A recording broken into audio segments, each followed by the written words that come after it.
கையில என்ன கரையும்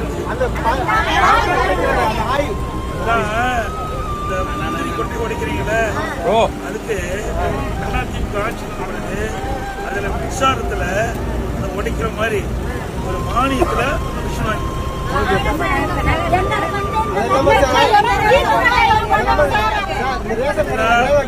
மீட்டிங்லேயே சொன்னேன், ஏழை மக்கள் அவருக்கு வீட்டு மனையில் தான் வீட்டு மனையிலே வீடு கட்டணும். வீட்டு மனையில் கட்டி அவர்களுக்கு இந்த இடத்தை நாங்களே வாங்கி நாங்களே வீடு கட்டணும்.